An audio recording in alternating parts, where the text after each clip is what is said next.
Peace. Welcome to the culture here on the Black Star Network. I'm your host, Faraji Muhammad. Thank you so much for tuning in and being a part of the conversation. Folks, we got a lot to talk about. First, let's talk about President Biden, how he is preparing for the primary election down in South Carolina. So he makes a trip down to the Black church in South Carolina, expressing his devotion and, more importantly, talking about the significance of the Black church. My question is, should the church be involved in politics? We'll have that conversation.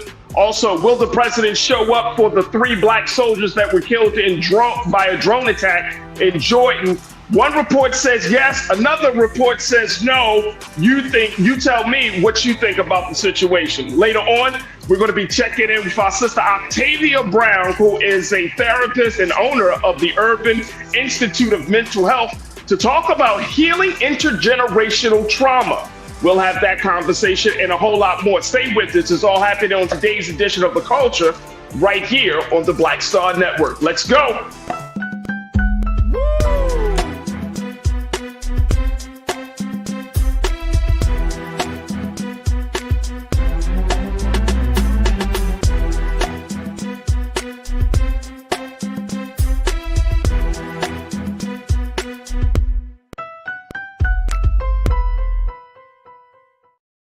All right, folks, welcome to the culture here on the Black Star Network. I'm your host, Faraji Muhammad. Thank you so much for tuning in and being a part of the conversation. Happy Tuesday, folks. Can you believe that we're already at the end of the first month of 2024? Already there, folks. Jeez. Wow. Where has the time gone by? All right, folks, thank you all so much for tuning in and being a part of the conversation. As we're streaming on a number of dope platforms, let's start with our home platform of blackstarnetwork.com. Go to our website today, download the app for free, follow us on social media at Black Star Network, and throw something in the bucket for us as we have these conversations, putting out this content just for you. And your support is greatly, greatly appreciated. We want you to be investors and stakeholders in this movement. So just learn how by going to our website today at blackstarnetwork.com. Also, we are streaming on Amazon platforms. We're on Amazon News and your Fire TV. We're also on Amazon Prime Video. You can check us out on the Prime Video app under Live TV, The News, or find us on Amazon.com under Prime Video, then Live TV, The News. We're also on the Freevee Network, where you can find us there on Now under News. And we're on Flex TV 24 hours a day, 7 days a week. Just search for Black Star Network or find us under Live TV, The News and Opinions. Now, we're also on various streaming sites, various social media sites. So you can find us on Roland Martin's Facebook page, as well as Roland Martin's YouTube channel. And you will also find the illustrious Culture Crew on both of those spaces. A big shout out to my crew, checking in all the way from around the country in different parts of the world on the X platform. We're on, we got the crew on Facebook. And of course, we got our crew that's a part of the chat on Roland Martin's YouTube channel. Let's see who's checking in right now. I see Pastor Damon Blissett. Hey, Kings and Queens. Peace, Pastor Damon. Pastor Damon's hitting up the Block church as he does so well. Thank you, Pastor Damon. We got Tiana checking in. We also got Cindy D.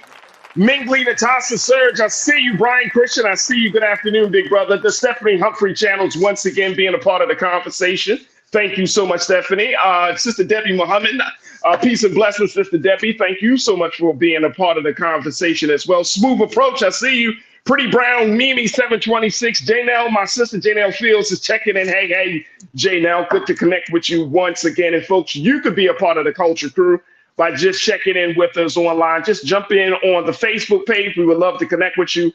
But also we are on Roland Martin's YouTube channel, and that's where you can find the illustrious Culture Crew. All right, folks, let's jump right into the conversation. We got so much to cover.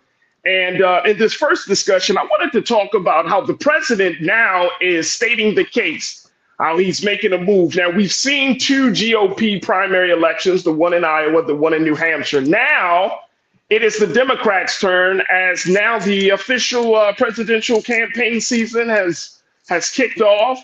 And the first date, of course, has based upon that move that the Democratic Party did last year, where they've made the decision to up South Carolina's contest from being like from number 2 or 3 to being the first contest of the year.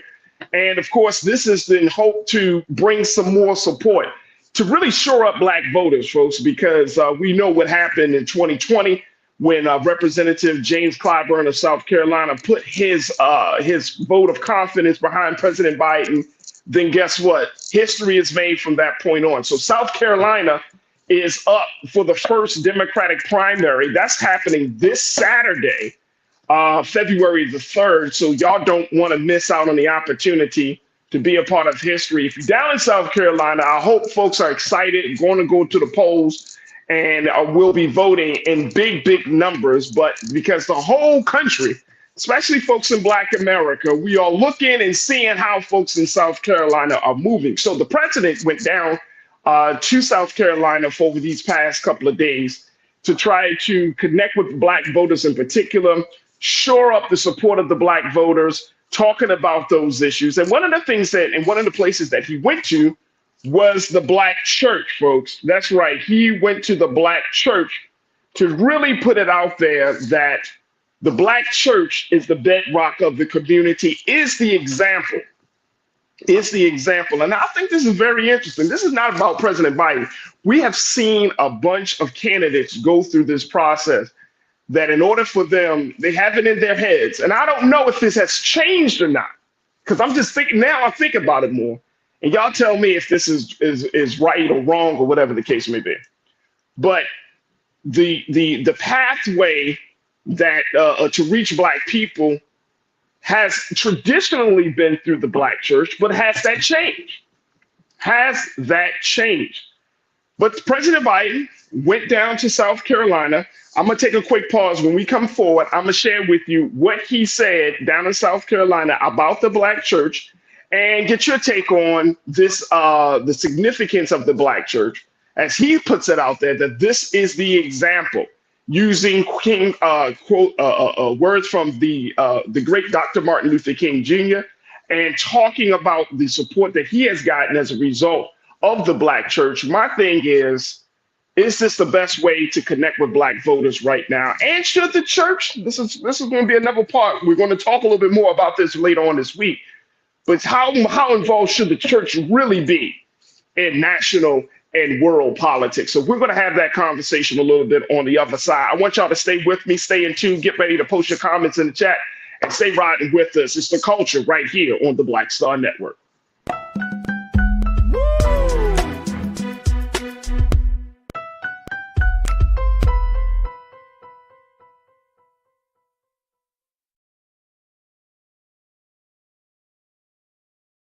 When you talk about Blackness and what happens in Black culture, we're about covering these things that matter to us, speaking to our issues and concerns. This is a genuine people-powered movement. There's a lot of stuff that we're not getting. You get it, and you spread the word. We wish to plead our own cause.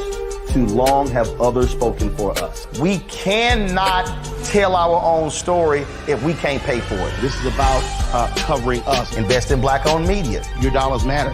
We don't have to keep asking them to cover our stuff. So please support us in what we do, folks. We want to hit 2,000 people, $50 this month, raise $100,000. We're behind 100,000, so we want to hit that. Y'all money makes this possible.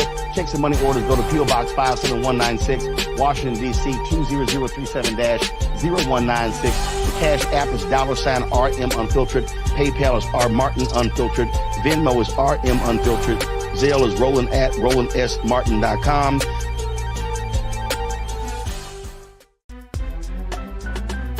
I'm Faraji Muhammad, live from LA.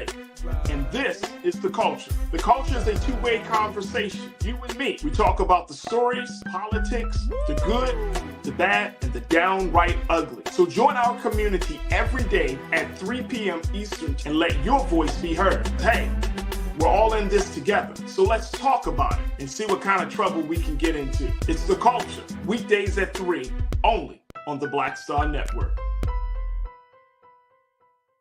Folks, Black Star Network is here. Oh, no punching! I'm real revolutionary right now. Support this man, Black Media. He makes sure that our stories are told. Thank you for being the voice of Black America, Roland. Stay Black. I love y'all. All momentum we have now We have to keep this going. The video looks phenomenal. See, there's a difference between Black Star Network and Black-owned media and something like CNN. You can't be black-owned media and be scared. It's time to be smart. Bring your eyeballs home. You dig?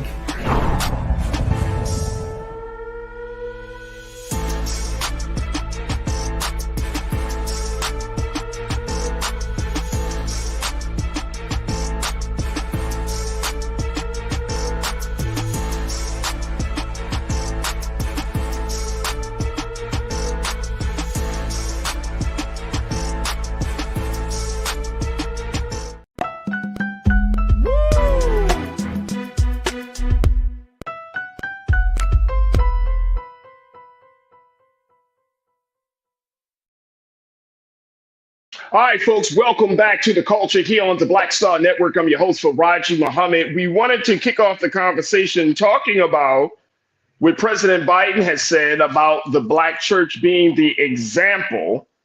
And he has put it out there, folks, that if it wasn't for the Black church, he wouldn't be in the office. But he praises the Black church and says, quote, the world would be a different place without their example. Now, this is because the president visited South Carolina in the hopes of getting people excited about the primary that's going to be held on Saturday, February the 3rd. This is the first primary on the for the Democrats on their calendar. So he's down there, of course, with Representative Jane Clyburn. And he spoke at St. John's Baptist Church on the final day of a 2-day visit to South Carolina to rally Black voters. He also visited a Black barbershop.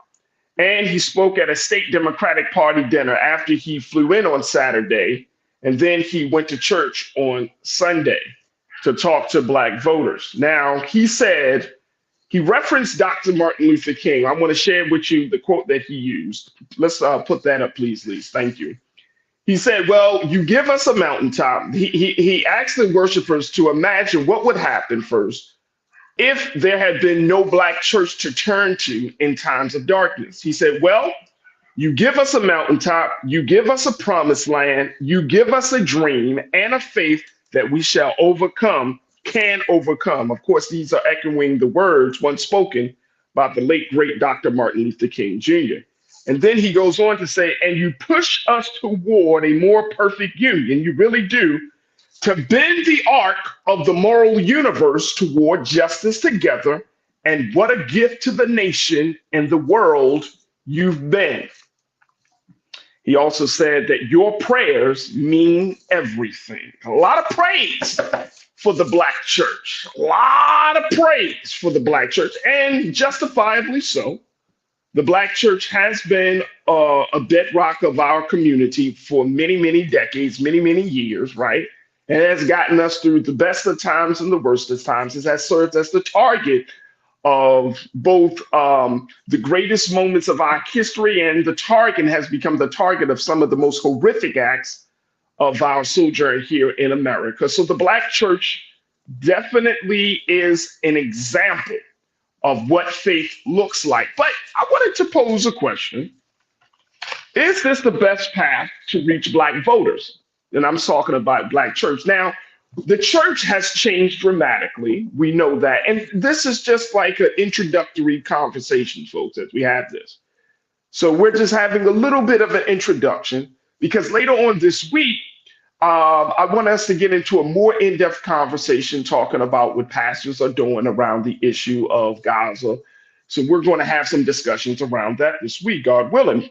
But should the Black church, do you feel like this is that the president is really putting it out there, talking about the significance, talking about the importance of the Black church? And let's talk a little bit about this. Should the Black church be the space and the place for the president or for any elected official to come to have these conversations, right? We already know there is this ongoing kind of law of we don't want to mix church with state, right? So that's the way America currently works. But then there's also this belief system that we need to rely on the faith that we have, and that faith should, quote unquote, spill over into our faith in this democratic system.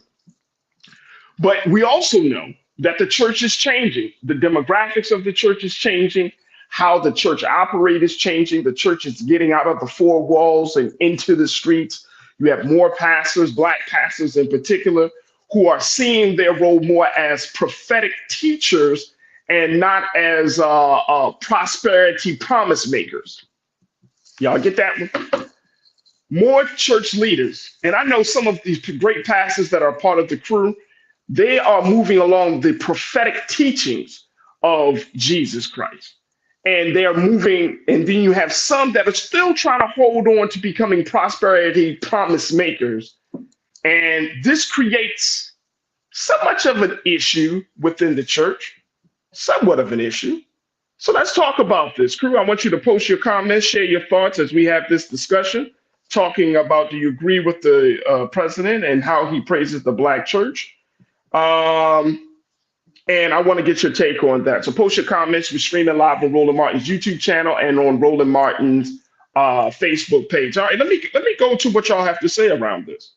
Like I said, we're going to have more conversation, but we're going to talk about this. Monkey Confessions checking in. Always good to connect with you, Monkey Confessions. You said, give us policy. Monkey, you have always kind of been on this track that you want to hear less about the symbolism, more about the substance. I understand the sentiment. Give us policy. I understand that wholeheartedly. Cindy D, you posted something. You said all the slaves in America had was Jesus. Come on. That's it. That's all we had. That is all we had. Our faith was was the sustaining factor. Our belief in God. It was the sustaining factor. Cindy D, you also said that it is that the Black churches today just don't, in response to what Stephanie Humphrey channel posted, Stephanie Humphrey said, Black churches today just don't want to get involved anymore. And I think that is the case. I think the case is, Stephanie, you also posted, Brother Faraji, the Black church is still a good meeting place for political candidates, but candidates should also connect with grassroots organizers to help them go to other Black spaces. Absolutely. I agree. I don't think a lot of our people are in the Black church as much as we used to be. As much as we used to be, folks. Not to say that they're never there, but the church dynamic is changing. You have older folks. You have more women in the church, right? You do have some men in the church, right? You do have, so you're starting to see some younger men in the pulpit. You're even starting to see some younger women in the pulpit preaching the great word of God. But there's a slow change and it's a slow transition. But I hear you, and I agree with you there on Sister Stephanie, that grassroots organizers needs to help these candidates go into other spaces. Janelle, you said, although younger voters have moved away from the Black church as the go-to community infrastructure, but reliable Black voters look to clergy as leaders. That's right. That's true. That's true. But we're not a monotheistic don't we always say that, y'all? We're not monotheistic. Black folks don't always on the same page. And years ago, during the civil rights movement, during the Black Power movement, we saw more of us congregating in certain spaces, right? Now, we all over the place. We might have a little in the faith institutions, whether it's the church or the mosque. We might be in the community organizations. We might be in the street organizations. You know, you see it's kind of sprinkled all over the place. You see it sprinkled all over the place. So when the candidate like a President Biden or other candidates or other political figures come to these spaces, they have to, things have changed. Things are looking different. Pretty Brown Mimi, you posted something. Mimi, you said, I don't like people protesting Biden in Black churches. I think it's disrespectful. I think that was, and any of y'all can correct me on this. That was during the last visit that he went to a Black church, right? They kind of booed him about the Gaza policy. You know what I'm saying? And Mimi, tell me if that's what you're thinking, that when we seen these kind of clashes between, you know, the president when he's in a church, and especially a black church, and then you have these other folks coming into the church and they're booing him on a Gaza policy. But here's the thing, though. Here's the thing. Here is the thing, y'all. Y'all ready for this one? Y'all ready for this? The thing is, you can't talk about peace and prosperity, redemption and faith in one breath, then you put money behind, you know, efforts of war in another breath. You can't talk about how Jesus walked, but then something else is on the other side. One hand is doing one thing, another hand is doing another thing. Can we talk about it like that? Can we really talk about that? Because I think that's part of the issue, right? That's part of the issue. The beautiful thing of what Dr. King and a lot of our Black history makers did is that when they came from the church space, they used the church as the guiding light for all of their decisions, not just for one or two. But Dr. King, he came from that, right? He redefined, I would even go as far as to say, y'all, and y'all can disagree with me on this, but he redefined that ideology, or that theology rather, that pastors shouldn't be involved in social justice efforts. He redefined that. He pushed the limits to that. Because we found that as much as we can talk about faith, you gotta talk about fighting against the powers that be of this world. Because faith is not just isolated, you know what I mean? So there is a time for that. There's a place for that. And I think the Black church is a great refuge for that. But we've seen it in example after example for those who take the mantra of Jesus and Jesus the Christ, and taking the mantra of those that love these stories and all of these things, these lessons and these guiding lights that came from the church, and how they used it in the modern day times, how they applied it. I think it's something in that. I think it's something in that. Definitely something in that. Janelle, you said many of our Black church leaders take the separation of church and state to heart. They are more likely to get audited, and tax exempt status is vital. White church leaders boldly cross that line. Absolutely. Absolutely. Churches have become, for lack of a better word, in some cases, Forbes 500 companies. Did I say anything wrong? That's how churches have become. They've become these Fortune 500 rather, not Forbes, but Fortune 500 companies, you know? They generate a lot of revenue. And I'm not talking about the politics and all of that right now, like how much the church is bringing in. I'm just talking about the significance of it, especially going into a year like this, y'all. Like, where do Black folks go and find refuge in a time where there is so much uncertainty, right? And I think the church is being confronted right now. I think, and we're going to have more conversations about this, but this is a very trying time for the church. This is a very trying time for the people. This is a very trying time for faith in general. Look, I got to take another quick pause. When we come back, let's continue the conversation on the other side, folks. I would love to get what your take on this as we talk about President Biden. Also, we can't ignore the fact that 3 of our very own Black soldiers were killed by a drone attack in Jordan, and the politics around that situation, because even in the great loss for those families, those lost their loved one, they have to hold on to something. And President Biden, in this visit to St. John Baptist, took the time to acknowledge that the sacrifice those 3 Black soldiers made. But I'm gonna share with you some of the political things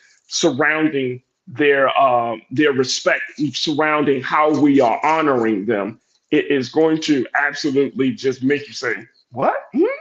I'll share with you the latest of that. So stay with me, stay right with me, stay posting your chat, posting your thoughts in the chat, and I'd love to hear from you. It's The Culture right here on the Black Star Network.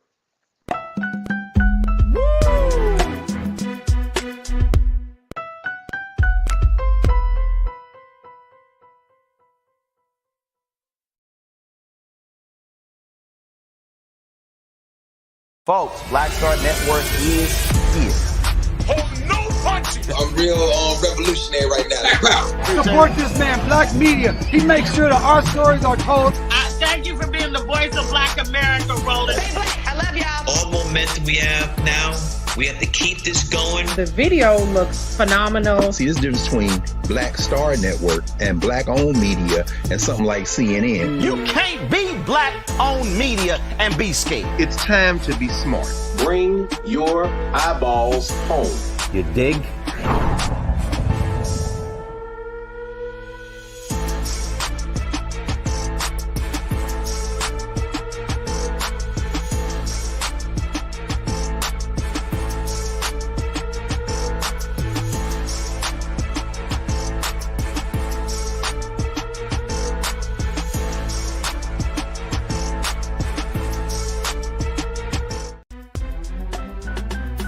I'm Faraji Muhammad, live from LA.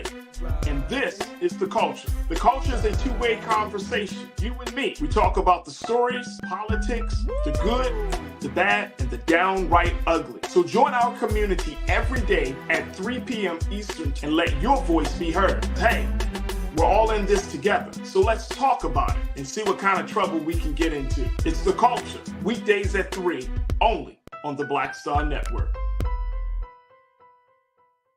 When you talk about blackness and what happens in black culture, we're about covering these things that matter to us, speaking to our issues and concerns. This is a genuine people-powered movement. There's a lot of stuff that we're not getting. You get it, and you spread the word. We wish to plead our own cause. Too long have others spoken for us. We cannot tell our own story if we can't pay for it. This is about covering us. Invest in black-owned media. Your dollars matter. We don't have to keep asking them to cover our stuff. So please support us in what we do, folks. We want to hit 2,000 people, $50 this month, raise $100,000. We're behind 100,000, so we want to hit that. Y'all money makes this possible. Check some money orders. Go to P.O. Box 57196, Washington, D.C. 20037-0196. The Cash App is $RM Unfiltered. PayPal is R Martin Unfiltered. Venmo is RM Unfiltered. Zelle is Roland at RolandSMartin.com.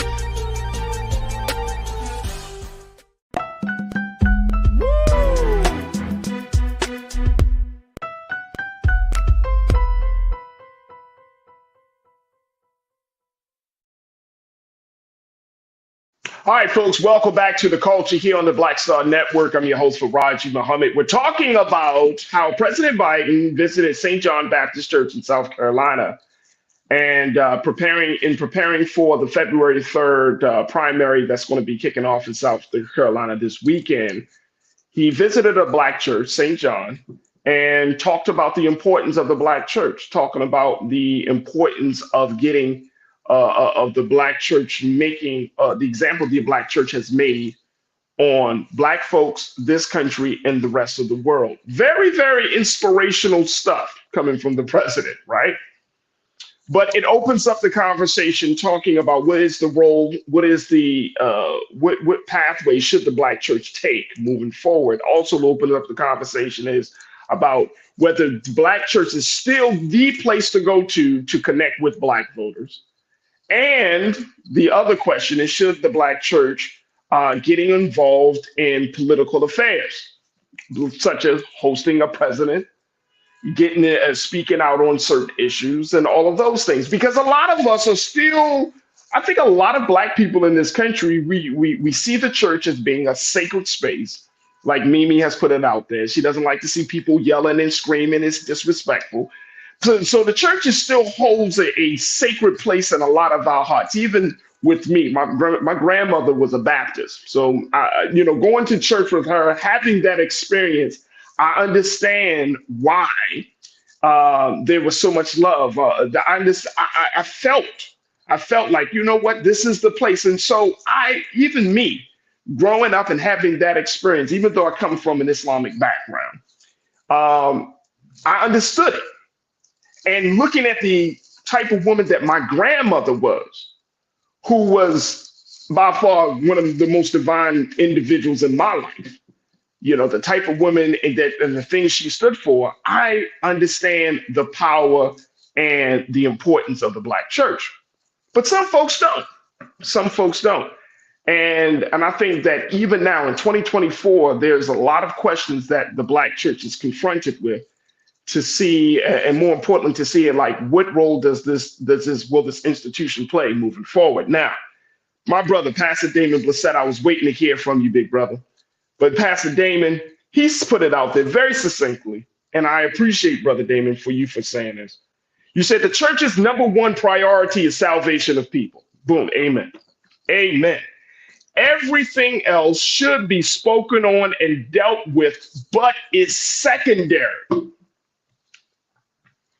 So if we look at that as the metric, salvation of the people, and then we deal with everything else. If we're talking about redeeming souls, then we're looking at somebody else. If we're talking about introducing a life to understanding, introducing life to God, then everything else.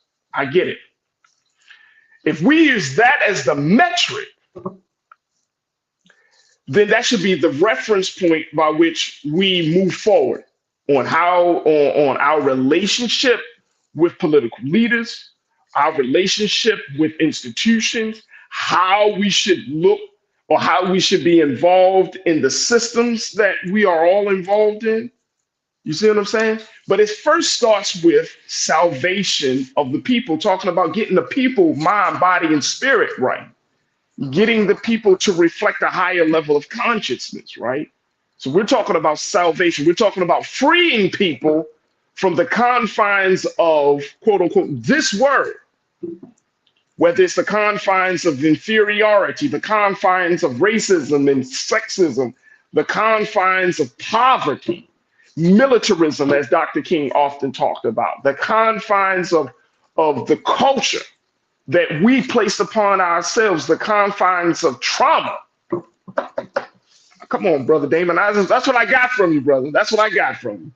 So you're talking about something deeper. So we're talking about saving people's lives.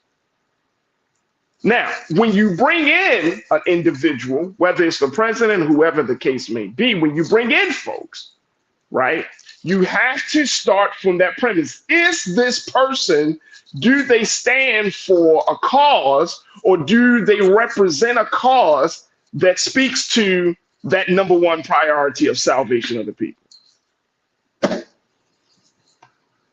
I'm gonna just let it like that. Let's just put it right there. Brother Damon, thank you so much. Brother Willie, you posted, we cannot forget the role of some Christian organizations and their blessings on war, them blessing soldiers going into battle. Yep, that's right. That's right. That's right. Can't forget that. Thank you, brother, big brother Willie. Tanya Petway, you said, I was offended now that it's election time. Now he want to go to the Black community. I will not be used for my vote again. And we see that, right? And this is not even about President Biden. I think a lot of people, and to be, let's just keep it real, Black people, we call for this type of leadership to come to us. You don't see them at the Black church. I've been around enough election cycles, and I know the talk among Black folks. He don't come to this church. He don't come to this part of town. He don't come. This person don't come here. They don't come there. So we invite them into these sacred spaces too, right? We want to see them in these sacred spaces. But maybe it's time, y'all. Crew, maybe it's time to say, look, if your policies don't speak to saving lives, as I'm going back to what my pastor and brother Damon said, if it's not about the salvation of the people, because you can't create policies that will preserve life. Woo! Come on, y'all. If we use that as the premise, saying, look, I would entertain you, but your policies, the things that you advocate for, don't speak to the priority of the church, which is saving lives. Come on, y'all. Tanya, you went as far as to say, my sister, I believe we should sit this one out. Woo. That's Tanya Petway, y'all. And Pauline asked the question, Tanya, are you talking about this election? I think, and Tanya says, yes. Yes, I'm talking about this election.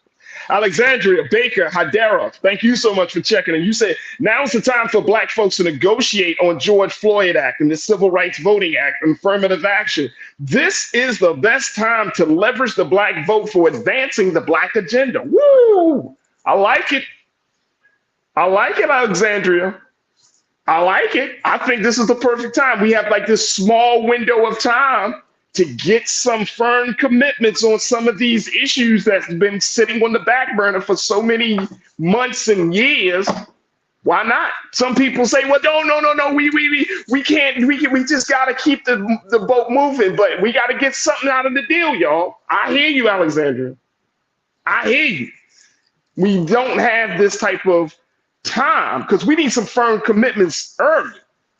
Because we don't know how the election is going to roll, right? You know, you're looking at a Trump and the uncertainty of that situation, and you're looking at a Biden. We don't know. We don't know. So why not let's get some firm commitments on where do you stand on this? I mean, how do you plan to approach that? And where do we stand on this? This is what the Black church could advocate for, y'all. This is where the Black churches can advocate for. Learning to love myself in response to my sister, Alexandria. Baker Hadera, you said learning to love myself. You said there are organizations that are fighting voting injustice around the country. We have had some Supreme Court rulings denouncing voting laws. However, Republicans are ignoring the ruling. So we know what the playing field looks like, learning to love myself. We know what the playing field looks like, and we can't play no games. Felita Cavett, thank you for checking in. A lot of new voices in the chat today, and I'm so very happy to hear from y'all. Felita, you said, I like pastors in the spirit of William Barber, no matter of the faith, is the kind of person who support the humanity of people. Amen. I love Pastor Barber, man. Pastor Barber, of course, he's a regular on the Black Star Network. He's an advisor. He is a voice for our people. He is a prophetic preacher, right, of the word. So you're right, absolutely. That's why I said there's a difference now. I think that we are getting out of the prosperity promise makers now into the prophetic preachers, and I'm so happy to welcome my brothers to be in that space. Come on. Nicole Smith, you say you have to see and hear Roland Martin do the review of Pastor Ed Young from Second Baptist Church in Houston. His charitable status did not change. If it was one of us, ours would have. Absolutely.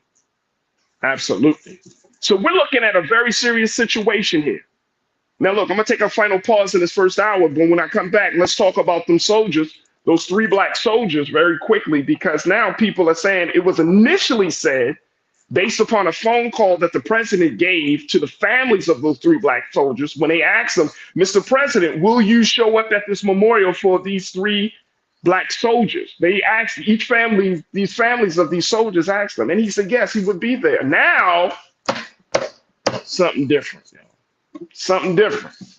And I don't know. I can't say that if it's just a blatant. I can't say if it's just I don't know what to call it. But if you have 3 Black soldiers who were killed while fighting for America by a drone attack, and a memorial is being had, and the family is asking you, Mr. President, can you be with us to stand with us just in solidarity, just out of honor and respect for these 3 Black soldiers, young Black people who gave their lives for this country.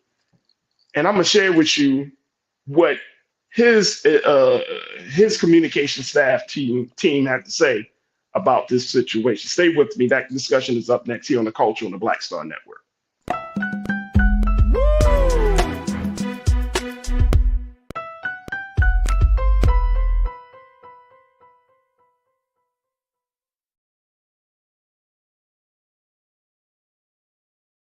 Pull up a chair, take your seat. The Black Tape with me, Dr. Greg Carr, here on the Black Star Network. Every week, we'll take a deeper dive into the world we're living in. Join the conversation only on the Black Star Network.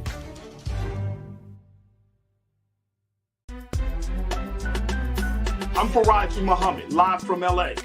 And this is The Culture. The Culture is a two-way conversation. You and me. We talk about the stories, politics, the good, the bad, and the downright ugly. So join our community every day at 3 p.m. Eastern and let your voice be heard. Hey, we're all in this together. So let's talk about it and see what kind of trouble we can get into. It's The Culture. Weekdays at 3, only on the Black Star Network. When you talk about blackness and what happens in black culture, we're about covering these things that matter to us, speaking to our issues and concerns. This is a genuine people-powered movement. There's a lot of stuff that we're not getting. You get it, and you spread the word. We wish to plead our own cause. Too long have others spoken for us. We cannot tell our own story if we can't pay for it. This is about covering us. Invest in black-owned media. Your dollars matter. We don't have to keep asking them to cover our stuff. So please support us in what we do, folks. We want to hit 2,000 people, $50 this month, raise $100,000. We're behind 100,000, so we want to hit that. Y'all money makes this possible. Checks and money orders go to P.O. Box 57196, Washington, D.C. 20037-0196. The Cash App is $RM Unfiltered. PayPal is R Martin Unfiltered. Venmo is RM Unfiltered. Zelle is Roland at RolandSMartin.com. Folks, Black Star Network is here. I'm real revolutionary right now. Support this man, Black Media. He makes sure that our stories are told. Thank you for being the voice of Black America, Roland. I love y'all. All momentum we have now, we have to keep this going. The video looks phenomenal. See, this difference between Black Star Network and black-owned media and something like CNN. You can't be black-owned media and be scared. It's time to be smart. Bring your eyeballs home. You dig?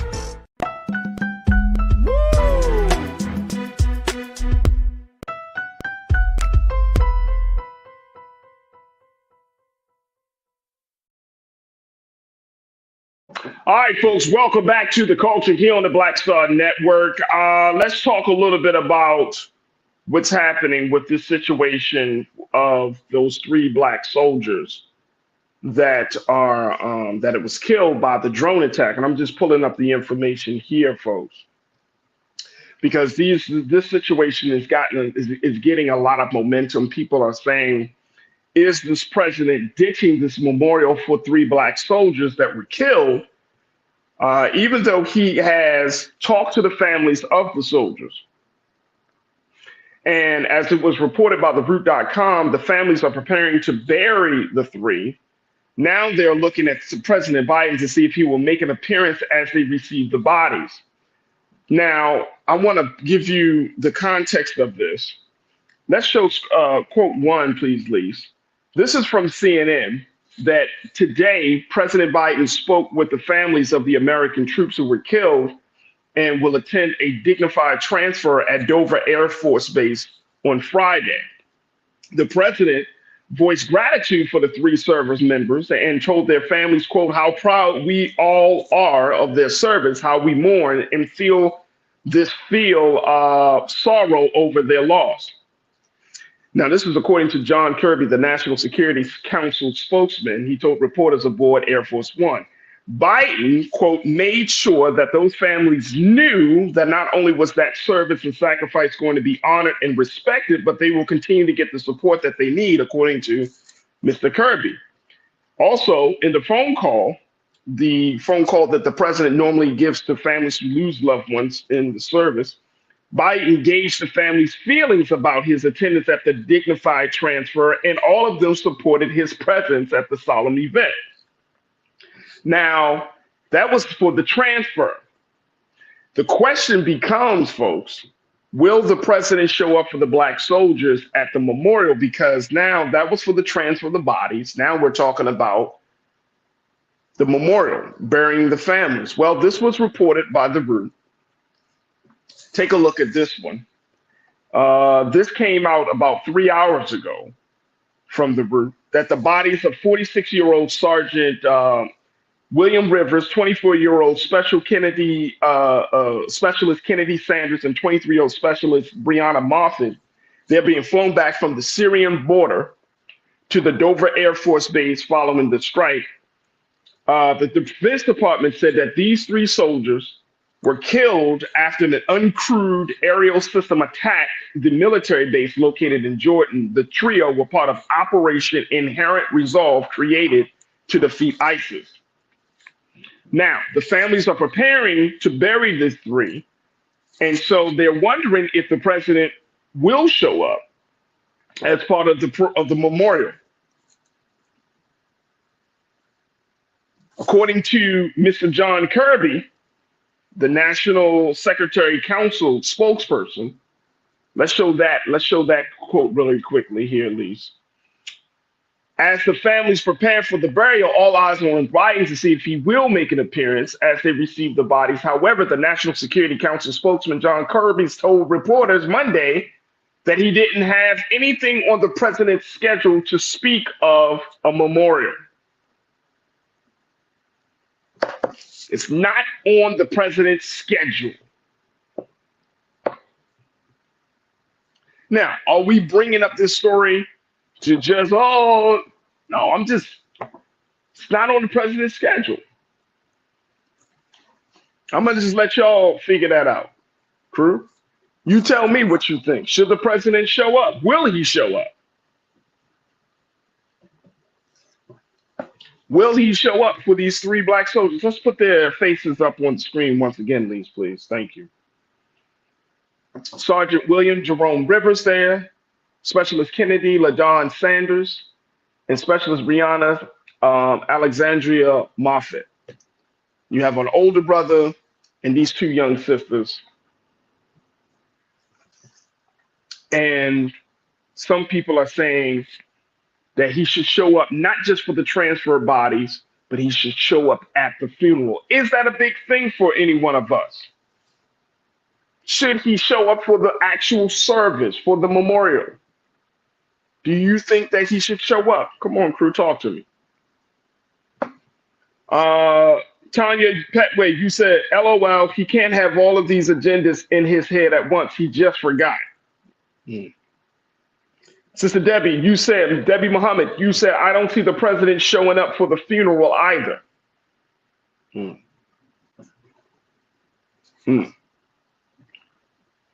Janelle, you posted, most presidents don't show up to the memorial or burial. And Cindy D, you checked in and said he did show up with the bodies. Tiana, you checked in and said, no, he shouldn't be at the funeral. I would love to get your take as to why you said that, Tiana.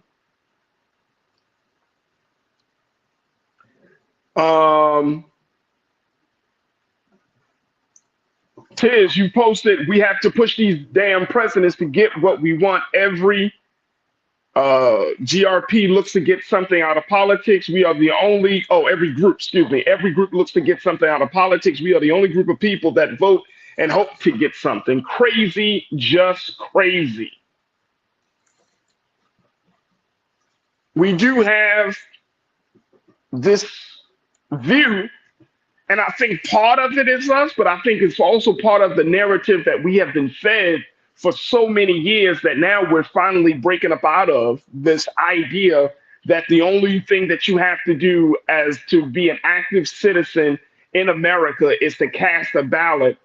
We don't talk about the fact that not only should you cast a vote, but then you have to go to work to make that vote a reality. That is two different things. And I think to your point, Tiz, that's the problem.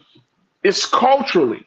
We have always been conditioned to think that all we got to do is show up and pull a lever or push a button, and that all will be well. Oh, we just show up to vote. But how big is this? Is this a big deal? And I'm bringing it just to us. I just want to just have this very quick discussion. Is this a big deal? about the president showing up at the memorial services for these three black soldiers that gave their lives for this country? Is it a big deal? Some of you have suggested, Monkey, you suggested sending Vice President Kamala Harris. Alexandria Baker, Hadara, you checked it back in and says absolutely he should go. Cammy in Philly, you said he normally meets with the families at the White House after the funeral. Cindy D, he should send VP Harris. I'm loving all of these comments. Thank y'all for posting. Young Sikh, you say, does the family want him to show up? Doesn't that matter? Yeah, I'm sure he does. Tiana, you say, if the president show up at the memorial service and then you get people protesting him. And Sister Debbie, you said showing up for the memorial service isn't going to get what the black community needs. But in this particular moment of time, in this particular place that we find ourselves in this election year, can it just be a gesture of the president saying, we normally don't do this, but I think we should make an exception. Will it matter? Does it matter to Black America whether the president show up for the memorial services of three black soldiers who gave their lives for this country? Will it matter to you as crew? Does it matter to y'all? If the president doesn't show up, will y'all come back on the show and be like, Faraji, the president didn't show up. See, this is the stuff I'm talking about. Brian Christian, my brother, you said, I think he should show to give the families his personal condolences and improve the nation, that he needs to do better regarding the Israel-Hamas issue and truly mean it by calling a ceasefire. Come on. Yeah. Mingli Natasha Surge, you said Trump went to Diamond's funeral and made it about him. Yeah. But Brian, I like the point that you made, brother. I like the point that you made, that to give the family his personal condolences. But even if he shows up, he may not even have to say no words. You know what I'm saying? Or maybe he does say some words, something like that. But I don't want you to politicize a moment like that. You know what I mean? That's my concern. Like, if I want him to show up, but then at the same time, I don't want him to show up because I don't want the moment to be politicized. Y'all, you see what I'm saying? That's just where I stand on it. So we will have to see. We will have to see.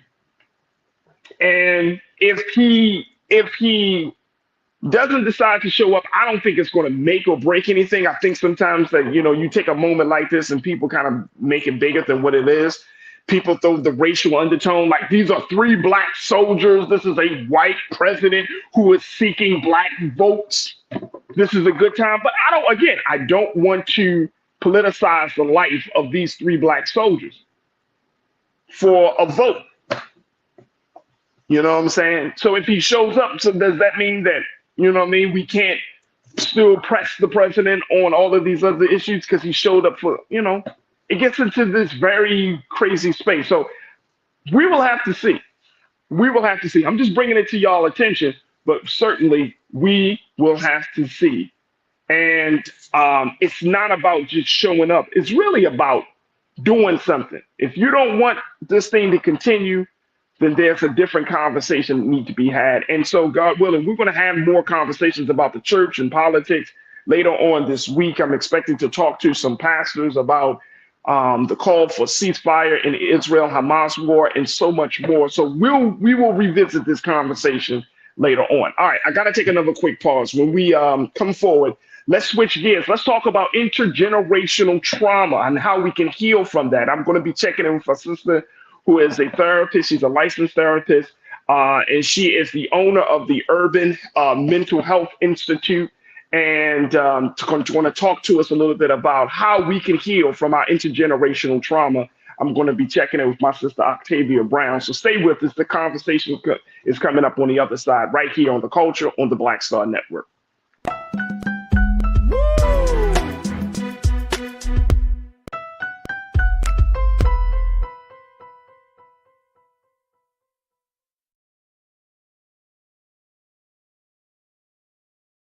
Pull up a chair, take your seat.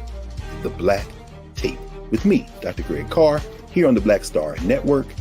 Every week, we'll take a deeper dive into the world we're living in. Join the conversation only on the Black Star Network.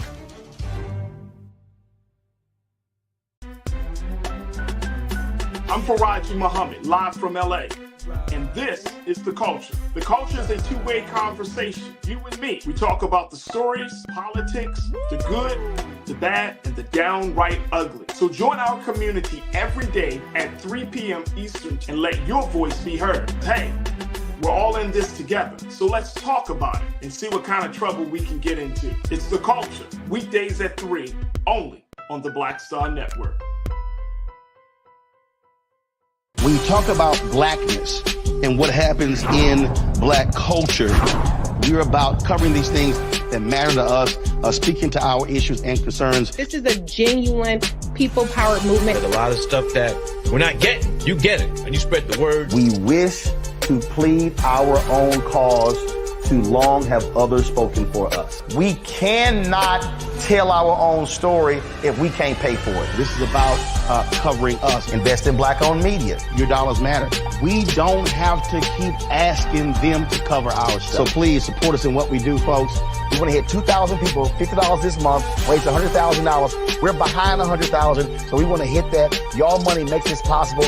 Check some money orders. Go to P.O. Box 57196, Washington, D.C. 20037-0196. The Cash App is $RM Unfiltered. PayPal is R Martin Unfiltered. Venmo is RM Unfiltered. Zelle is Roland at RolandSMartin.com. Folks, Black Star Network is here.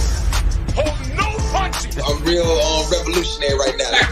Support this man, Black Media. He makes sure that our stories are told. Thank you for being the voice of Black America, Roland. Stay black. I love y'all. All momentum we have now, we have to keep this going. The video looks phenomenal. See, there's a difference between Black Star Network and black-owned media and something like CNN. You can't be black-owned media and be scared. It's time to be smart. Bring your eyeballs home. You dig?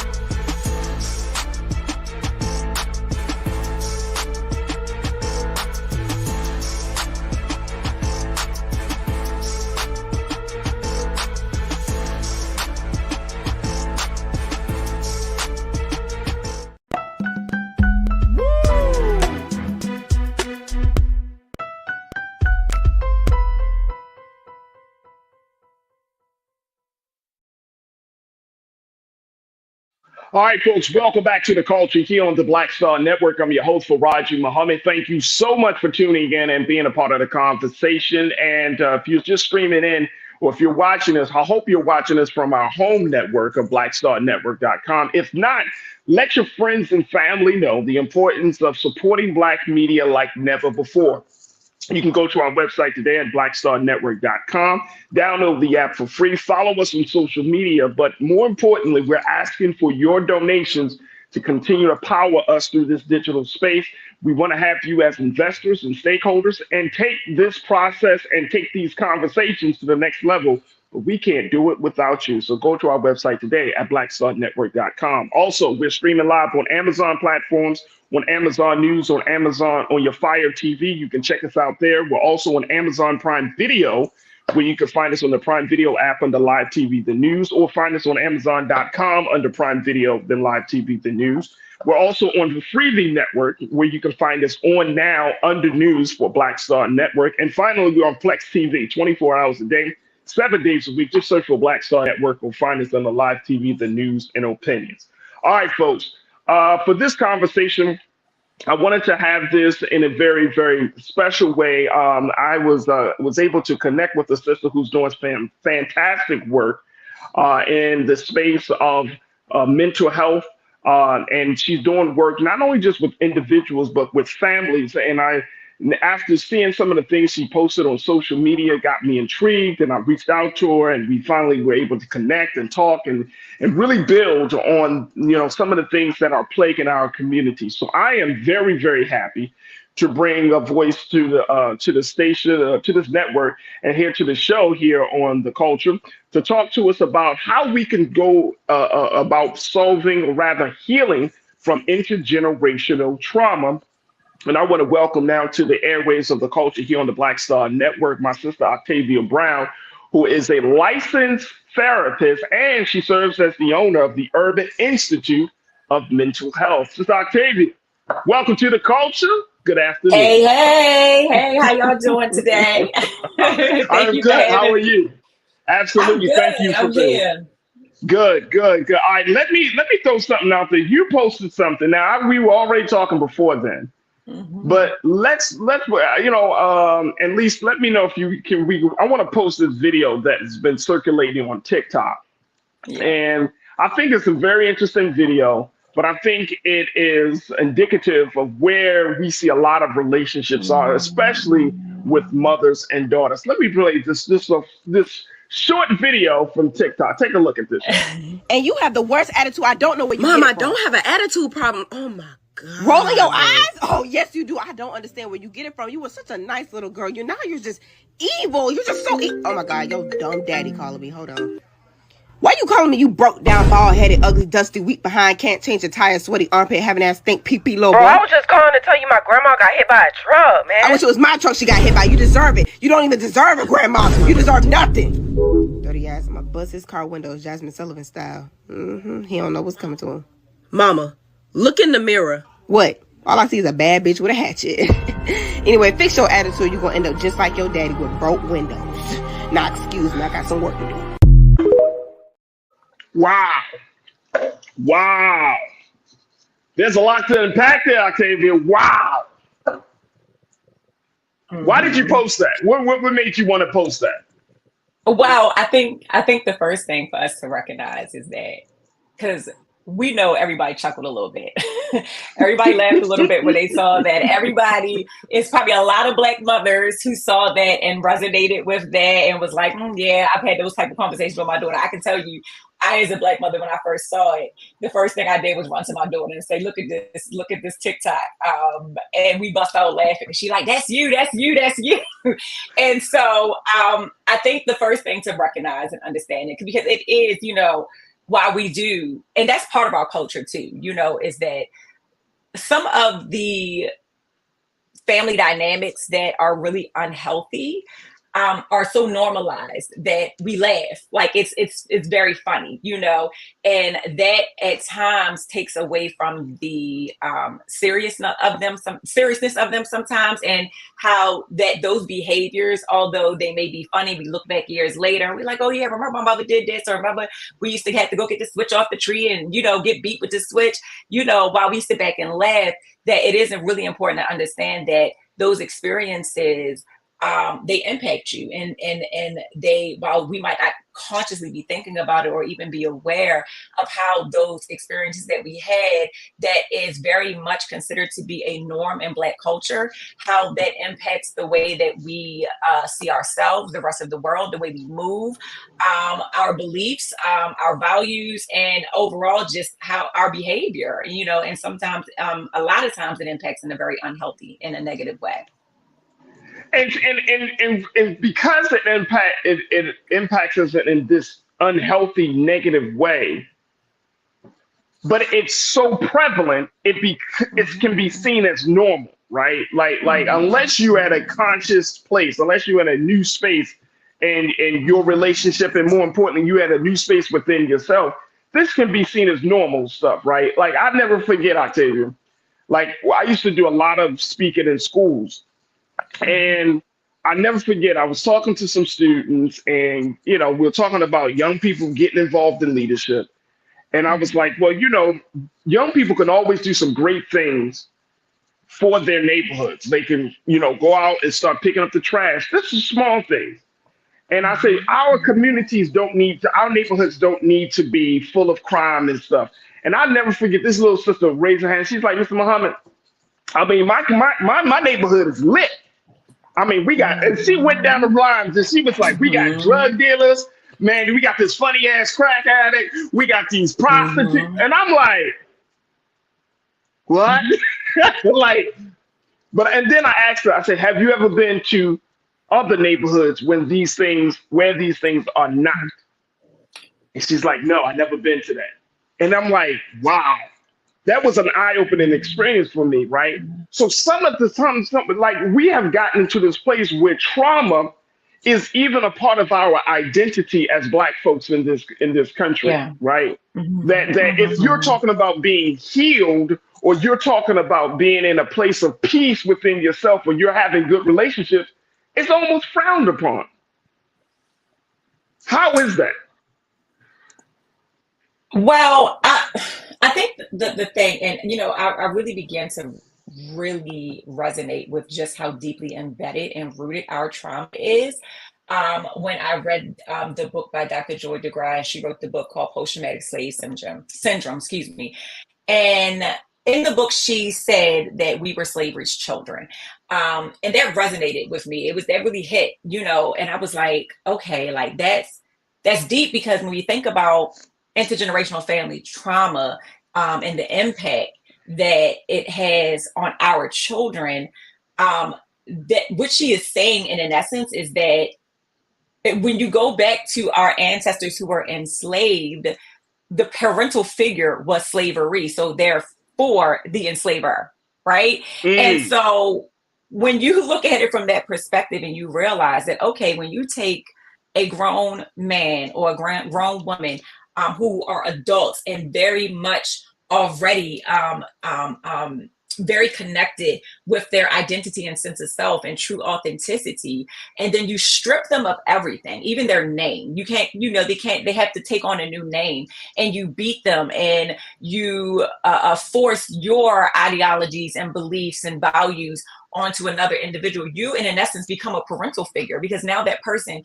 is no longer able to care for themselves, provide for themselves, and therefore very dependent on the enslaver for everything that they need, And so when you look at generations of behavior that presents within the Black community, we have to keep in mind that until we go back and heal that trauma, that was imposed upon us by our quote unquote forced parents, which is the enslaver, that we don't know anything different.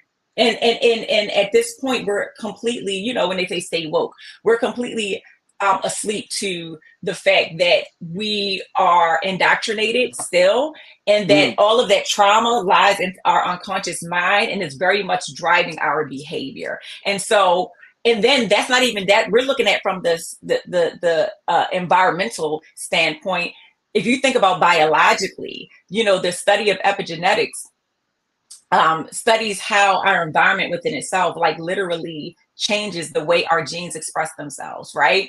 And so we know that not only can this trauma be passed down through learned behavior, unconscious, experiences, storytelling, things like that, that genetically, our ancestors passed down the trauma of slavery through our genetics.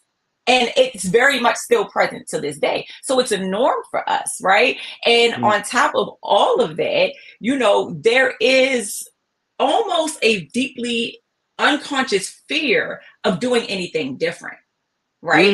And think about the stimulation alone. When you go to these communities and they're lit, that's very stimulating to the brain. And so there's always something that's happening, which keeps your brain in a sense of like fight or flight all the time, right?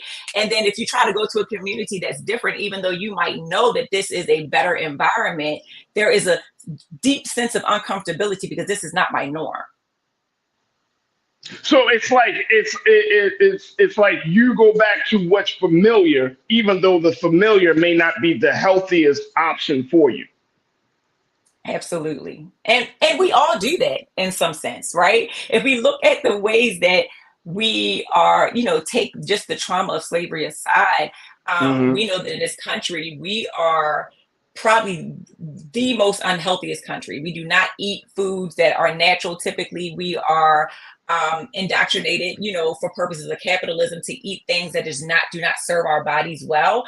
And even when we know that this is not something we should be eating, how difficult is it for one to just stop eating something that you've been used to eating for a long time? Or when, when cigarettes was a thing, how difficult was it? Even after, the Surgeon General was saying, you're going to get cancer if you smoke these cigarettes. How difficult was it for you to just stop smoking cigarettes?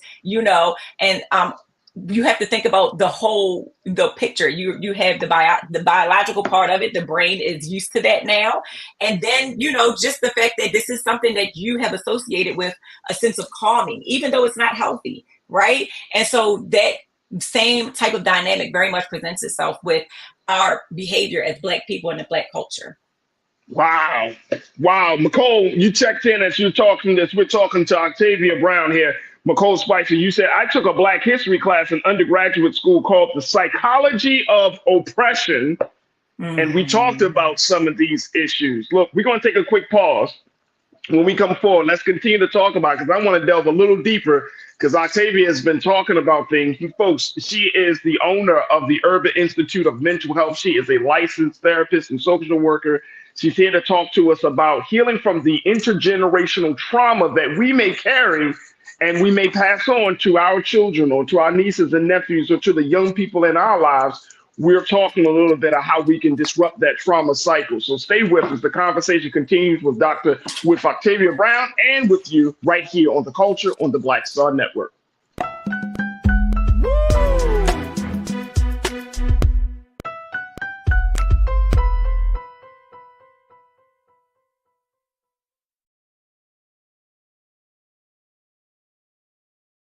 Pull up a chair, take your seat. The Black Tape with me, Dr. Greg Carr, here on the Black Star Network. Every week, we'll take a deeper dive into the world we're living in.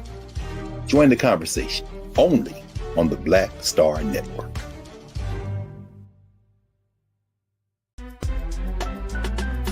I'm Faraji Muhammad, live from LA. And this is The Culture. The Culture is a two-way conversation. You and me. We talk about the stories, politics, the good, the bad, and the downright ugly. So join our community every day at 3 p.m. Eastern and let your voice be heard. Hey, we're all in this together. So let's talk about it and see what kind of trouble we can get into. It's The Culture, weekdays at 3, only on the Black Star Network. When you talk about blackness and what happens in Black culture, we're about covering these things that matter to us, speaking to our issues and concerns. This is a genuine people-powered movement. There's a lot of stuff that we're not getting. You get it, and you spread the word. We wish to plead our own cause.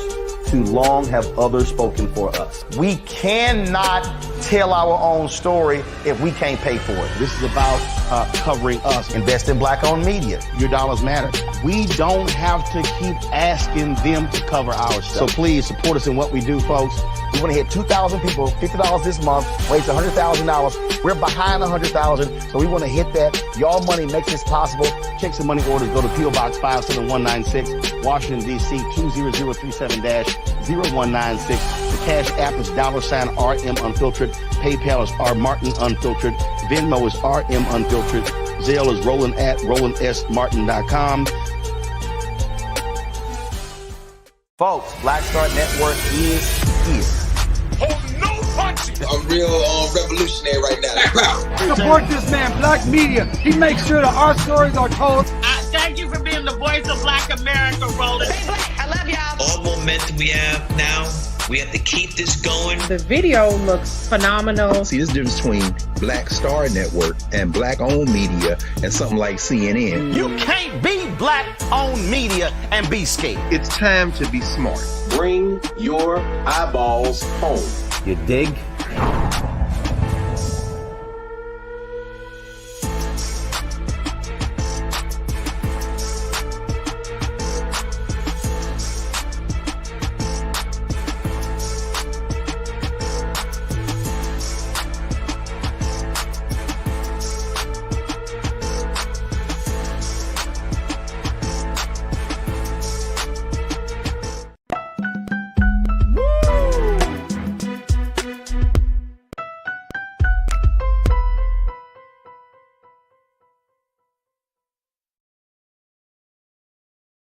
All right, folks, welcome back to the culture here on the Black Star Network. I'm chatting it up with my sister, Octavia Brown, who is a licensed therapist and social worker. She's also the owner of the Urban Institute of Mental Health. Y'all can check her out on her website of urbanmh.com. That's urbanmh.com. There's the site right there, Urban Institute of Mental Health. Sister Octavia has posted some fantastic blog pieces talking about her personal experiences, her life. She put herself out there in a big way, y'all. She talks about her personal life, but then she also talks about some of the lessons that she's learned from the ups and downs of her life. And more importantly, she helps us to connect the dots on where they impact her mental health and how it impacts our mental health. So it's very, very enlightening thought pieces that she has written. And y'all can check it out on her website at urbanmh.com. Also, all of the other services and all the other information that she provides as being the owner of the Urban Institute of Mental Health. Sister Octavia, people are checking in and sharing some very important thoughts about this, because as I'm listening to you, right, we understand as Black folks in this country that our experience in chattel slavery has done a great deal of damage to us, even down to the cellular level, right? There are now reports, and there's been a lot of conversations that says that, look, when you are oppressed, when you are under tyranny, when you have experienced what Black folks have experienced, it is going to be passed down from generation to generation. It becomes hereditary. And that psychology, as McCole Spicer posted in her comment, that psychology of oppression is a pass from generation to generation. So we have the documentation, we have the science and research to prove that. But do we have the excuse to keep saying that because of chattel slavery, because of Jim Crow, that we cannot grow, that we cannot get to a better place, that we cannot break the cycle of trauma? Do we have that excuse? So, I love that you asked that question, because I think that I've been doing this work for a very, very long time, and I've had all the emotions associated with it, where it's compassion and just sorrow and happiness and joy, and then anger, and then kind of like this attitude of like, what if things just never get better? And it's really important for like every last one of us to have a great deal of compassion, mercy, and empathy, because it is absolutely something that we can heal from.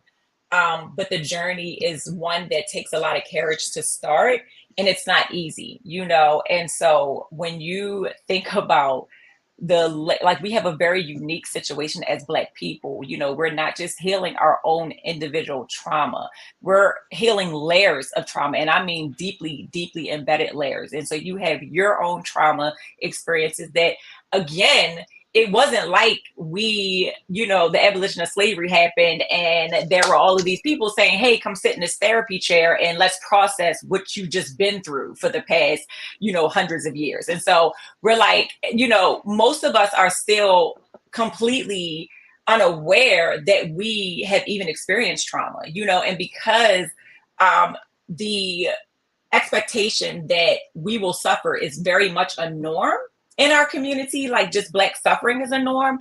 Many of my clients and the clients who come into the Institute, which we created specifically for BIPOC people, Black, Indigenous, and other people of color, they have no idea that they have experienced their own individual trauma, And so when you have that issue and we are unconscious to the fact that we have all of these years of trauma and these layers of trauma that we have to heal from, and we don't even recognize our own trauma, let alone intergenerational family and ancestral trauma, and then there are not, I hate to say it, our organization at UIMH, there's not a bunch of organizations out there like that has created, a mission that says we want to decolonize the minds of Black and brown folks. We want to deconstruct societal indoctrinated beliefs that do not serve our people. And we want to liberate the mind so that we can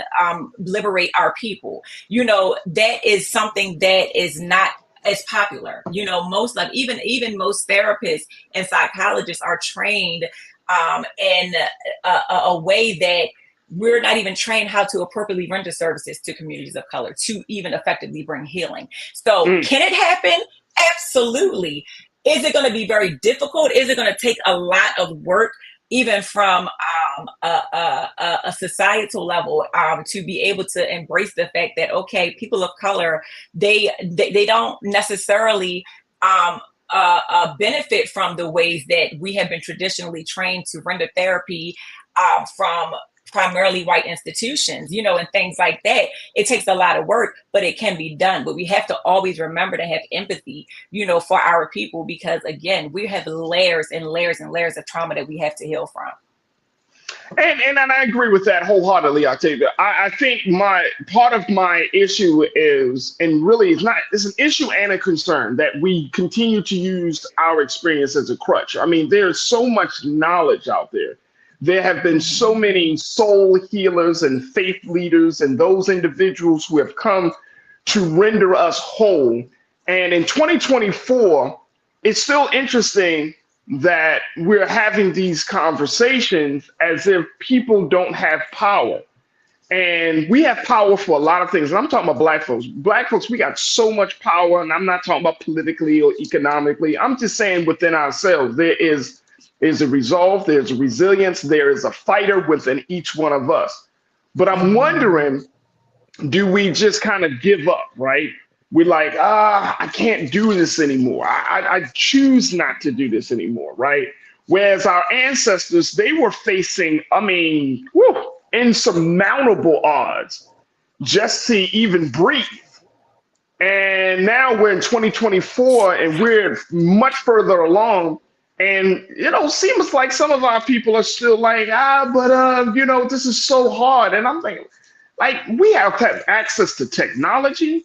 We have access to books. We have access to people like yourself and others who can help us through navigating through all of this pain and trauma. What is the excuse about? What is stopping? You know who is stopping us? Even you could say, oh, it's the white man. The white man ain't stopping us from being who we are.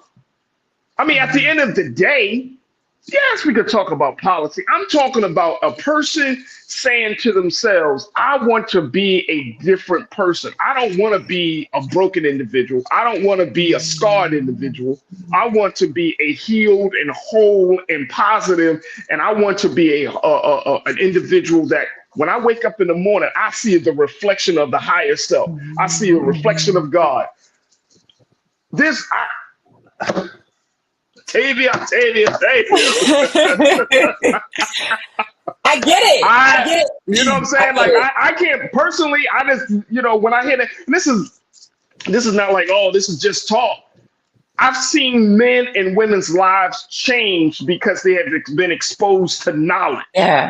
Yeah. You see what I'm saying? Yeah. My life is changing because as I'm growing and learning and understanding and maturing, and I'm opening myself up to different knowledge and I'm opening myself up to different understanding of things, is changing. Yeah. And in 2024, the brother who is laying on the ground drunk still has some consciousness. In 2024, the sister who is on the street corner prostituting herself understands the dynamics of power and understands.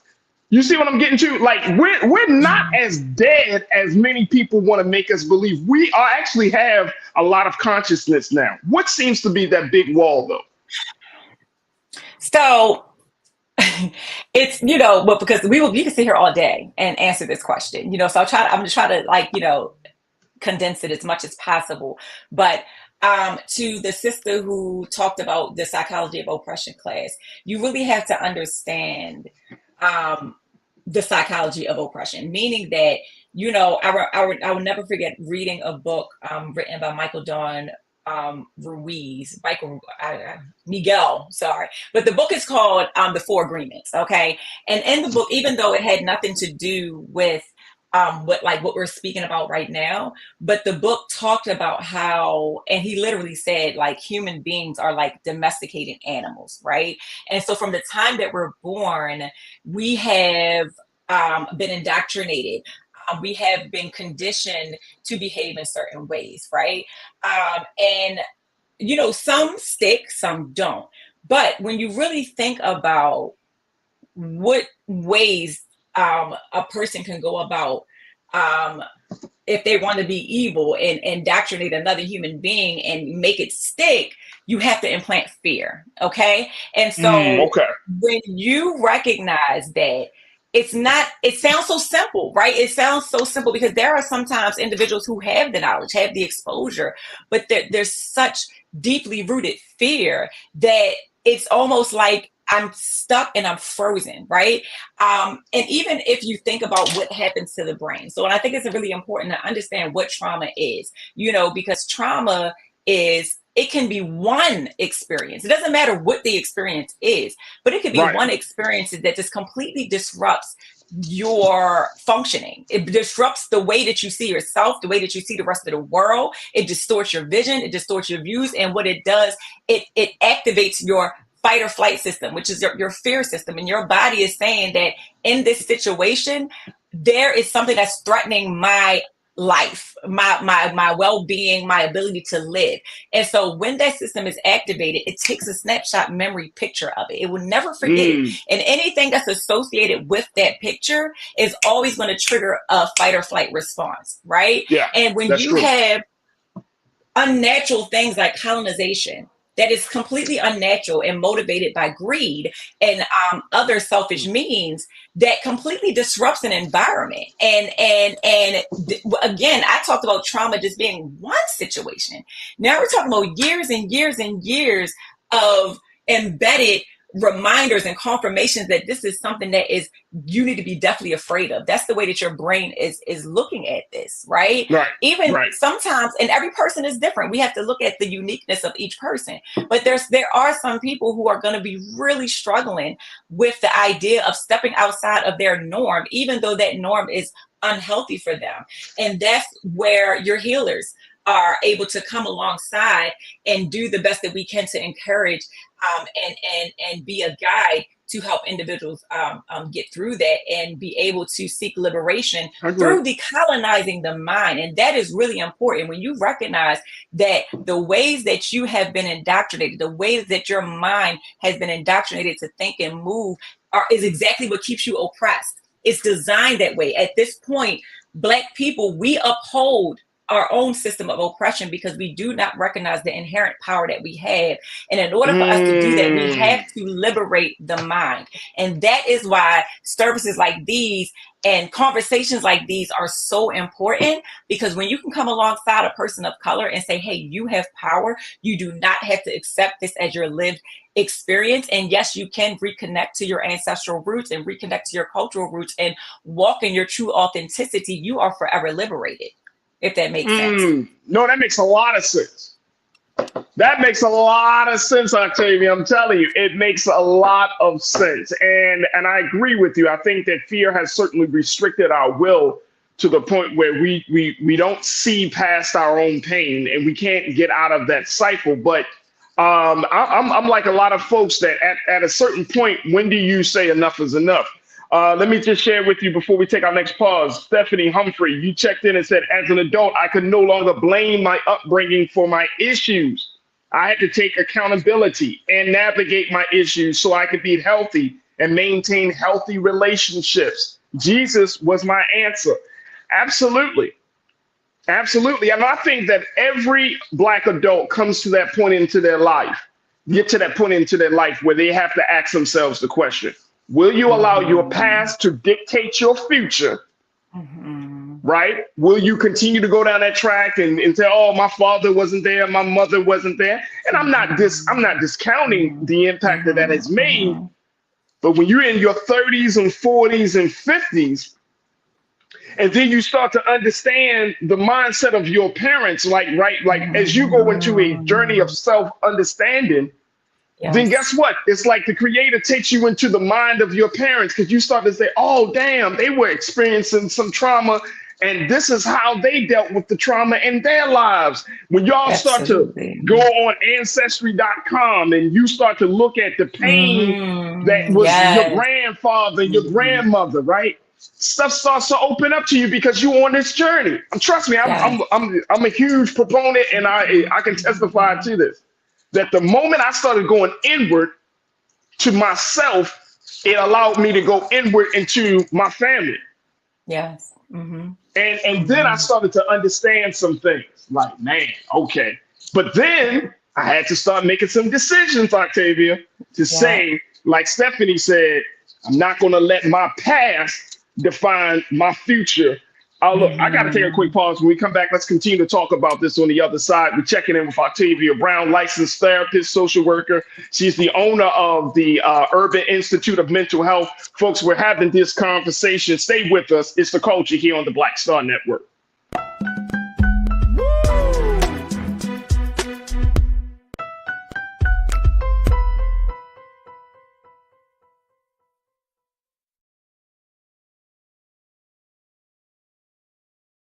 Black Star Network is here.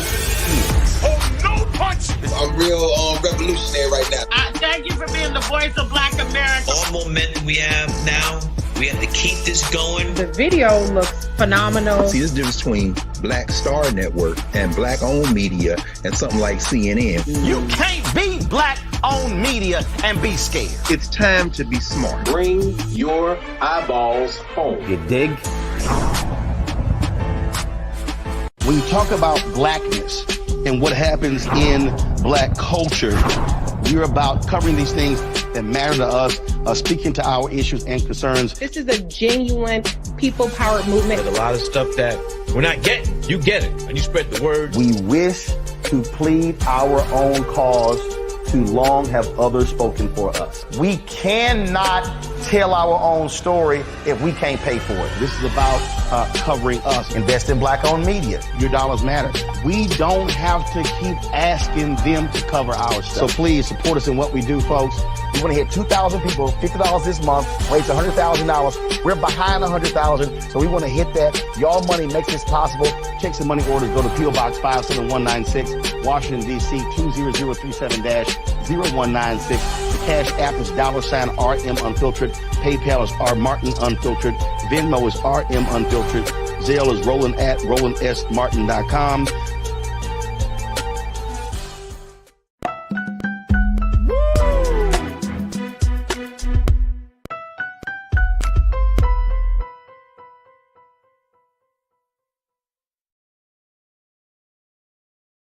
All right, folks, welcome back to The Culture here on the Black Star Network. Chatting it up with my sister, Octavia Brown, who's a licensed therapist and social worker. She's also serves as the owner of the Urban Institute of Mental Health. Make sure y'all check out on the website, urbanmh.com, the Urban Institute of Mental Health, where they're talking about liberating minds one session at a time. There it is right there, doing some fantastic work. My sister here is talking about healing from intergenerational trauma, and there's so much to discuss on this topic. And so we've been having, I think, a very, very enlightening conversation.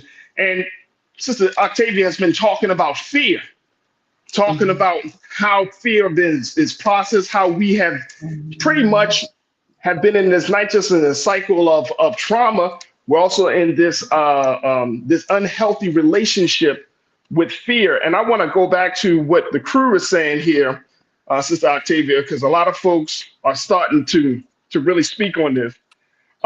Sister Debbie Muhammad, you said, I do auditing sessions with a friend, and when I let go of those rusty locks about my past, I started feeling better. Skin tone got better, and I had a glow. But you have to want to change. Yeah. Sister Debbie, you are right on it. You got to want to change, Sister Octavia. Yeah. That's the age old, for every healer, social worker, person in this field, is how do we motivate change, you know? And that's a difficult question to answer, you know? And I just want to commend every individual who said, you know, this is what I did. And this is how I was able to walk on my healing journey and provoke positive change, right? This is how you liberate your mind. And when you think about liberation, anything that has kept you shackled, whether, so if it's, the way I was treated by my mother or my father, and saying that I am going to forgive and let go, that is how you liberate. But there is that, so many different things can motivate change. And to me, that is more of a spiritual journey, for that individual person. Yeah. Not everybody is ready at the same time, like there are definitely times in my past where I know that the stuff I was doing, or like, the people I was dealing with, like, girl, you ain't supposed to be dealing with those people. But I just wasn't ready. Like, it just didn't connect that this is time for me to do something different, but when it does, and I do say, set an intention. I don't believe in forcing yourself to do anything that you're not ready to do, but you can set an intention and say, okay, this is what I want from my life. And then try to focus your time and attention elsewhere until you feel it connect. And you will. One day it'll connect, and you'll know that it's my time to change. And you'll be able to be ready for the journey ahead, because it's not going to be easy, but it's definitely worth it. It's definitely worth it. So kudos to all the individuals who have started their journeys and are continuing on their journey to healing. What does healing look like for the mother that was in the TikTok video that we showed at the beginning, right? Like I feel like, and I'm not going to say it because I'm a man and all of that. I can't say, well, but if we're coming across sisters in our community who exemplify that type of attitude and that type of view of herself, and she's relating to her children that certain type of way, where does that healing start? And what does that healing look like? So I'll say this, especially because of the comment you just made, and this is so important for us to talk about, because we think about the relationship between the cisgender Black male and the cisgender Black female. When we think about that, relationship is so divided.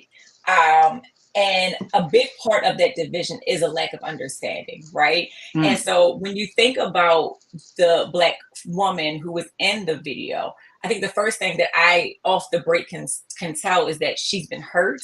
She has a lot of anger, a lot of resentment. And she, it's important not to generalize, you know what I'm saying? But her experience is one that mirrors a lot of Black women's experience, especially in their dealings and their interactions, experiences with men. And specifically Black men. Roger, you and I have talked about this, in our phone conversations about just how multi-layered and deeply rooted the trauma is between the Black woman and the Black male. We talk about, from a social perspective. I read a book one time called It's Marriage for White People, written by Richard Ralph Banks. And he did a lot of outlining all of the reasons that there is a steady decline in marriage within the Black community.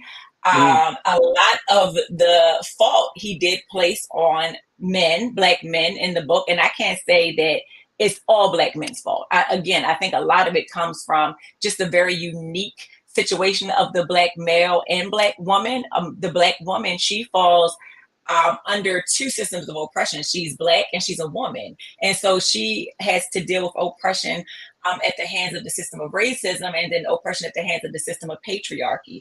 While the Black male, he has a very unique situation because he is Black, and so he's experiencing all of the discrimination and the oppression from being a Black male. However, he has privilege in the system of patriarchy, but he can only exercise that privilege with Black women and Black children, and so you see Black women take a lot of the brunt of just a lot of past unhealed trauma from not only Black men, but she feels like she got to carry the entire community on her back often, and even when I look at the demographic of the clients we serve, and we've served well over 1,000 clients since we've opened our doors, over 60%, I think 80% is women.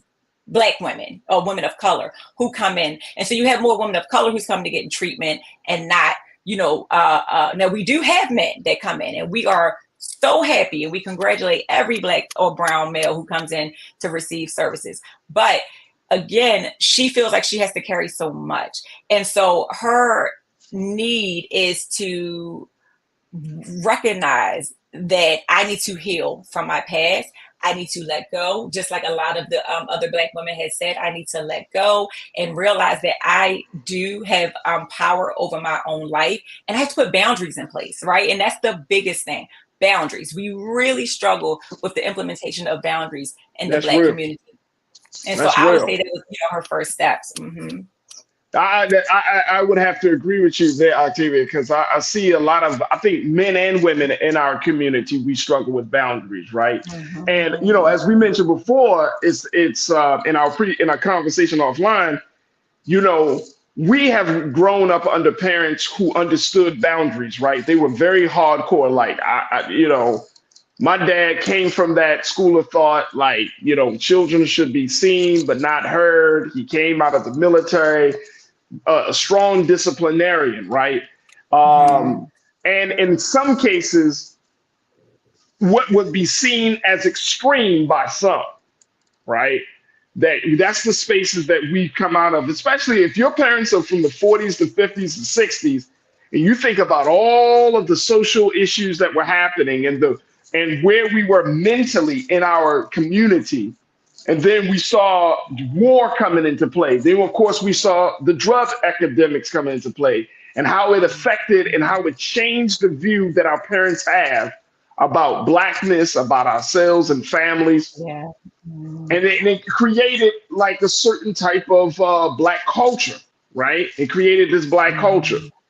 And so now, I think right now, Octavia, we're at a place that a lot of us, especially those of us who are parents, we're on the other end. We're like, nope, I'm not going to be that disciplinarian like my parents were. I'm going to allow my children some extended freedoms. I'm going to give them the liberty. And some people would say that is part of the reason why we're in this place today, that the reins have been loose a little bit too much for this next generation. How do we find a balance in all of that?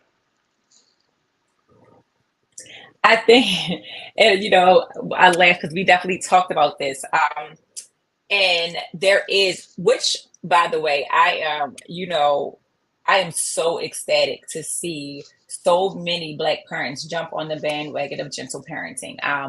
Again, we talked about that ancestral trauma, and we talked about the symbolism of the enslaver being the parent to the enslaved, symbolically, and looking at how from, I can even look at my own family's history of what discipline looked like from around the time of the abolition of slavery until now. And it was very harsh. And a lot of the disciplinary methods did mirror, what discipline looked like during the time of the antebellum slave period. And so when I see Black parents who say, hey, I know this does not work, and I don't want to render that same type of discipline to my children, and jump on the gentle parenting bandwagon. I'm excited about that. I think, but there also has to be an understanding of what that is. Gentle parenting doesn't mean that I'm not going to parent at all. We don't want to go from one extreme to the next, where we go from being authoritarian and then going to being permissive. You want to be right in the middle. And the biggest emphasis is to teach. We want to make sure that when we're parenting, we are there guiding, our children. And that, I believe, will get the respect of our children, knowing that we're there and we love them and we are here to discipline out of love and not out of a place of fear, which is typically how I grew up, is that, we're supposed to fear our parents. But that's how you bridge that divide. You have to kind of meet in the middle, and you want to be more authoritative, meaning that I can give my children the ability to express themselves and recognize that they're their own individual selves, who it's okay for them to engage in self-exploration and know themselves, while at the same time being here as a guide to protect and guide them when needed, if that makes sense. No, that makes a lot of sense.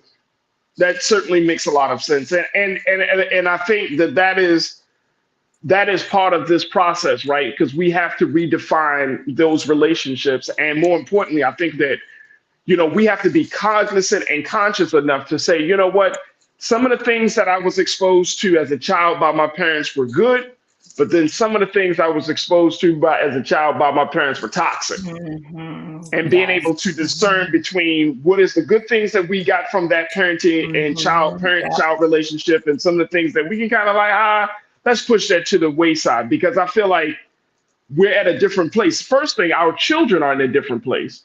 Black boys are in a different place. Black girls are in a different place. We are in a different culture. So, you have to kind of adjust for in consideration of all of these like nuances in our experience as parents and in our experience as families, right? And family unit has certainly changed. It's no longer just a mother, father, son, and daughter. It could be, the grandmother is present. It could be same-sex households that are present. It could be, a lot of us we were raised by our grandparents. Yes, yes. So it brings a lot of different nuances. So there is so much more that we could certainly talk about. But Octavia, I want to kind of give you an opportunity for you to put it out there. How can people learn more about the work that you're doing, and more importantly, read about some of the things that you posted on your blog? You can absolutely visit the website, www.urbanmh.com. Everything is there. Everything you need. If you want to sign up for services is there. Definitely read the blog. Definitely, there is a virtual calming room there. Lots and lots of resources. And so I just encourage our people as much as possible, get healing, go to therapy, and make sure you choose the right therapist, a therapist that you are confident that can accompany you on this journey, because this is a journey of self-care and self-love. And so it's important that you take it serious and that you have someone who can actually guide you to that healing that you need. And thank you so much for having me. Oh, absolutely. Thank you so much for being a part of the conversation. And more importantly, thank you for the great work that you're doing, Octavia, with the Urban Institute of Mental Health. We truly appreciate you, and thank you for being so good for the culture. Thank you. All right, Octavia, I'll talk to you soon. Thank you, sis. All right, folks, that's going to do it for us. Make sure y'all do your due diligence, support us. If you enjoyed that conversation, more importantly, if you enjoyed the work that we are doing each and every day here on the culture and on the Black Star Network, we ask that you support us. Your support means a world of difference for us. So just go to our website today at blackstarnetwork.com. Download the app for free. Follow us on social media and drop something in the bucket. We would truly appreciate it. Now, also, while you're online, make sure you follow me, yours truly, Faraji Muhammad. I look forward to connecting with each and every one of you. You can follow me on Instagram at The Real Faraji, and on Twitter, on the X platform at Faraji. I would love to connect with you. Let's continue to build the crew. Let's continue to build the community. And more importantly, let's continue to inform and enlighten the culture that we have and that we are a part of. So thank you, thank you, thank you. Folks, stay tuned. Up next at 6 p.m. Eastern Time is Roland Martin Unfiltered. I want to thank my fantastic production team for making this broadcast happen. And I want to thank each and every one of you for being a part of the crew and part of the conversations. We had a lot of good conversations. Tomorrow, I'm going to check back in with my sister Suzette. We're going to continue to have discussions about what's going on down in South Carolina, as their primary election is coming up on the 3rd of February, which is this Saturday. And also, of course, we are getting ready for the kickoff of Black History Month. And do y'all know that on Black History Month, starts on February the 1st, the culture will be celebrating its 2-year anniversary. Yeah, I had to look at the calendar as well. It's like, what? 2 years, folks. 2 years we've been on air. So we got a lot to celebrate as we move into the new month and later on this week. But I thank each and every one of you for your support. Stay tuned. Up next is RMU. As always, never be afraid to challenge what's wrong. Stand for what's right while being yourself in the process. God willing, we will talk tomorrow for another exciting edition of The Culture right here, only here, exclusively here on the Black Star Network. Peace.